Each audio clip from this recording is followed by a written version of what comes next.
Si tú quieres ser un gerente de una empresa, existen videojuegos que te permiten simular las decisiones que vas a tomar. De hecho, hay un juego también serio que lo que busca es que tú eres el presidente de un país y tú tienes que tomar decisiones desde el ejército, económicas, políticas, religiosas y de todo. Desde 1948 existen los videojuegos. En algún momento de nuestras vidas nos hemos topado con un Atari, un Nintendo, una consola, pero el videojuego también sirve para el aprendizaje. De eso nos platican aquí, en el CICESE de Tepic, Nayarit. Los videojuegos, desde que recuerdo en el Atari, eran los primeros videojuegos que jugaba. Recuerdo que básicamente era una palanca con un solo botoncito y tenías que parar. Por ejemplo, había uno de cañones que se llamaba Combat y me empezaron a llamar mucho la atención los videojuegos.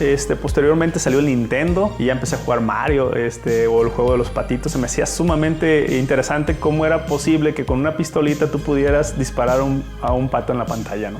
Cuando ya entré a la maestría y al doctorado, dejé de jugar videojuegos y dentro del posgrado yo me enfoqué en otras áreas bastante interesantes, que era el cambio en las organizaciones, pero por uno u otro azares del destino continué el tema de videojuegos en mi área de investigación. Para ponerte un ejemplo, nosotros tenemos un videojuego que se llama Food Master y la idea es enseñar sobre comida saludable y no saludable a los niños. Entonces, en este juego muchas de estas decisiones para los niños tienen que leer información nutricional y evidentemente pues ese es un reto muy grande, ¿no? Y además van ejercitando el comportamiento deseado y ese es ya un tema desde el área de psicología. Entonces, por un lado lo educas, ese proceso están ejercitando el comportamiento de cuando a ellos les llega un alimento no saludable, tengan que reducir su consumo, ¿no? Entonces, fui migrando de organizaciones a grupos y de grupos a personas y en este proceso me di cuenta que los videojuegos pueden ser una herramienta muy útil, ya sea para educar o para influir en las actitudes y comportamientos de las personas. Y ahí es donde descubro los videojuegos, es un área específica que se llama videojuegos serios.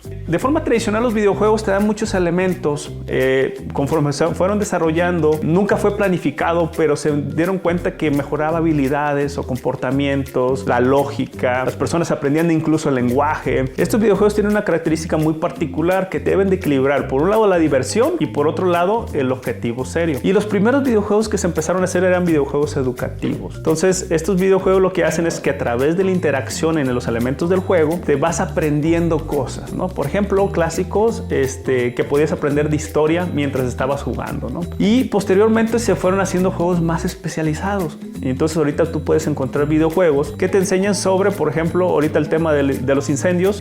Hay entornos inmersivos que les enseñan a los rescatistas cómo manejarse en esas situaciones para evitar riesgos y caer en casos, por ejemplo, trágicos. Y así como esos, por ejemplo, en Estados Unidos hay videojuegos que sirven para entrenamiento de sus soldados. Y entonces las personas que están tomando estas decisiones pueden estar experimentando y simulando situaciones y ver cuáles son sus reacciones. Existen una gran cantidad de estudios que hablan de los beneficios de jugar videojuegos y de la misma manera existe una gran cantidad de estudios que hablan de las desventajas o efectos negativos que pueden tener los videojuegos. La realidad es que como cualquier herramienta que tú puedas utilizar tiene que ser moderada, ¿no? Y por ejemplo se recomiendan jugar 2 horas a la semana videojuegos dependiendo la edad, ¿no? También y ser muy selectivos con los contenidos de los videojuegos que están jugando los niños. Entonces, más allá de polarizar y decir los videojuegos son buenos o son malos, realmente todos tienen beneficios y desventajas y es entender qué juegos están jugando los niños y cuánto tiempo lo están jugando, ¿no? Mira, no hay una edad exacta, lo recomiendan a partir de los 6 años, o sea, que ya tengan un uso, digamos, más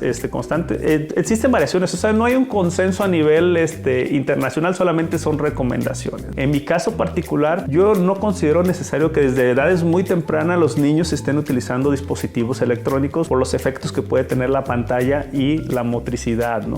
Los psicólogos hablan que estos dispositivos lo que están haciendo es cubriendo una necesidad del padre y no del niño. Es decir, el dispositivo está sustituyendo una necesidad que debe de cumplir el padre, que es cuidar a sus hijos, ¿no? Entonces le delegan esa responsabilidad al dispositivo electrónico y la realidad es que muchas veces como padres no estamos tan conscientes del contenido que está viendo nuestro hijo. Es muy difícil poder determinar y filtrar. Dentro de un posgrado que tenemos que se llama la maestría en tecnologías avanzadas integradas, doy una materia que se llama cómputo persuasivo, que el objetivo es cómo las computadoras te están persuadiendo a muchas cosas, ¿no? Y eso lo podemos ver, por ejemplo, en todas las tiendas de compra, ¿no? Ahorita es muy famoso, voy a dar un mensaje, Chain, pero que tienen a las mujeres comprando ropa constantemente, ¿no? Y eso no es casualidad, o sea, no se dejen llevar por lo que los dicen los demás, los límites están en uno mismo.